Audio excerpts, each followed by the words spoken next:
That's all your house is? It's a place to keep your stuff while you go out and get more stuff. Now, sometimes you've got to move. You've got to get a bigger house. Why? Too much stuff. You've got to move all your stuff. And maybe put some of your stuff in storage. Now imagine that. There's a whole industry based on keeping an eye on your stuff. Now, sometimes you go on vacation, you got to bring some of your stuff with you. Let's say you're going to go to Honolulu. You're going to go all the way to Honolulu. You've got to take 2 big bags of stuff, plus your carry-on stuff, plus the stuff in your pockets.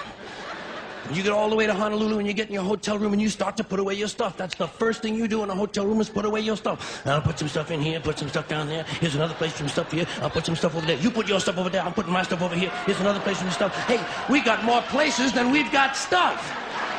We're going to have to buy more stuff. The monetary system wastes limitless amounts of resources in replication, duplication of products that are not necessary. They change the style of automobiles, put a fin on the end every year, or make it look different. So the whole idea was to get you to get a new refrigerator, a new television set, the necessity of you purchasing more goods. Have you ever wondered why women's shoe heels go from fat one year to skinny the next to fat to skinny? It's not because there's some debate about which heel structure is the most healthy for women's feet. It's because wearing fat heels in a skinny heel year shows everybody that you're not as valuable as that person in some ad. It's to keep us buying new shoes. How many of you know what planned obsolescence is? Engineers today design electric bulbs and motors, electric motors, to die out at a certain time.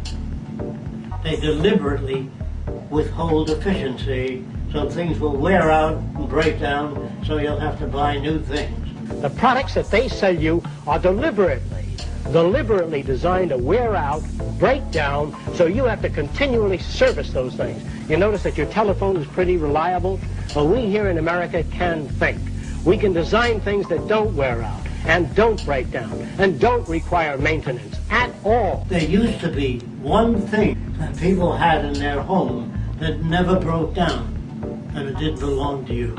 That's a telephone in the old days, made by the phone company. It was designed not to break down, because then they'd have to service it. So you could drop out on the floor. It was heavy.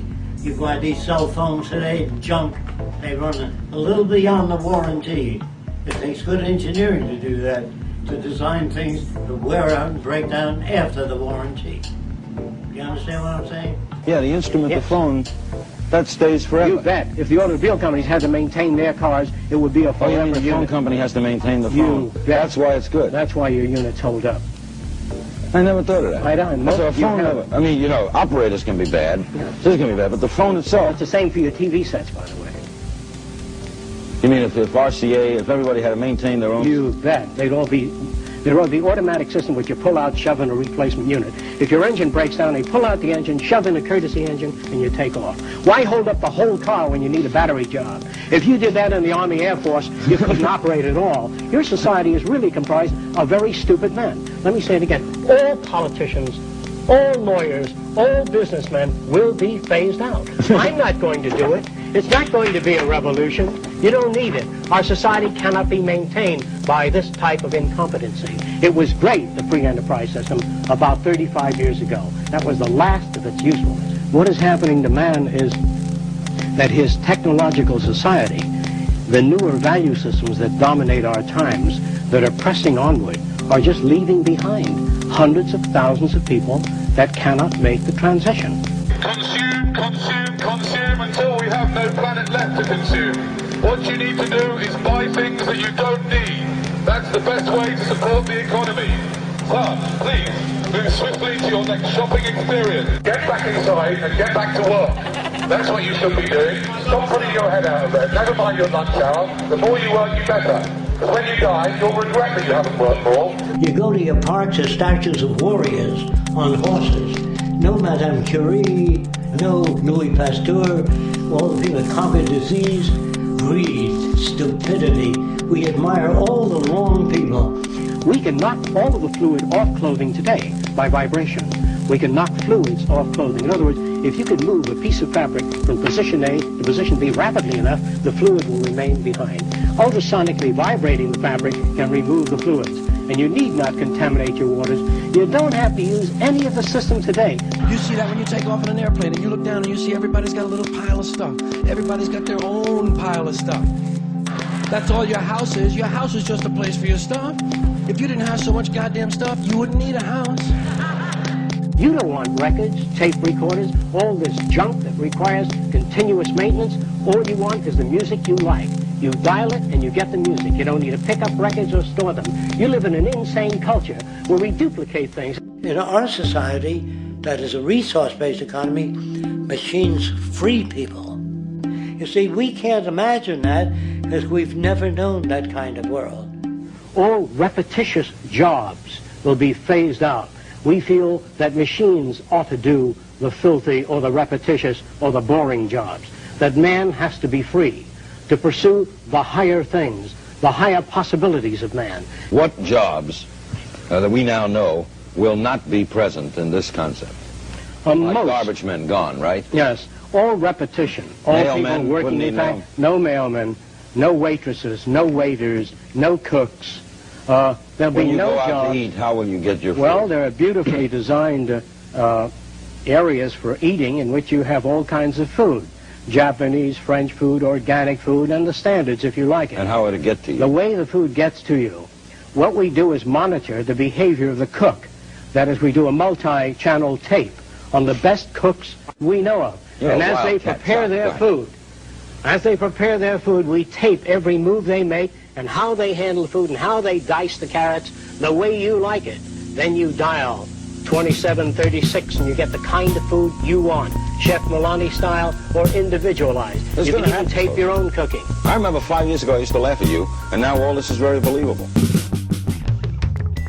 It's a very different system, and it's very hard to talk about because the public is not that well enough informed as to the state of technology.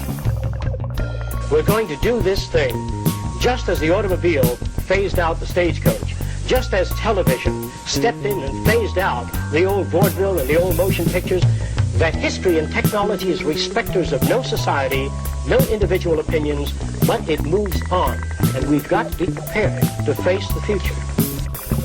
If you turn off Boulder Dam, all the food would spoil, the lights would go out, traffic would stop, trains would stop, planes would stop. Now everything you got is technical. There's nothing politicians give you. They can't. If you don't believe me, go to any supermarket. You see a lot of food, hardware, wrenches, machines.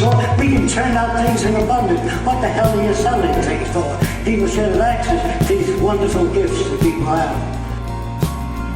If you took all of the gold and all of the wealth of this country, all of the certificates of debt and all of the land ownership, all of the diamonds and rings, and dumped it off the coast of Japan, as long as you didn't touch our way of thinking, our technology, and our resources, we would not be impoverished at all.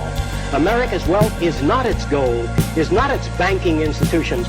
These are false institutions, that the entire money-structured and materialistic-oriented society is a false society. 10 or 15 years from now, our society will go down in history as the lowest development in man. We have the brains, the know-how, the technology, and the feasibility to build an entirely new civilization. People don't know what machines can do today. They have no idea. Kids will ask their parents, didn't you see the necessity of the machines? Dad, couldn't you see that war was inevitable when you produce scarcity? Isn't it obvious? Of course the kid will understand that you were pinheads, raised merely to serve the established institution.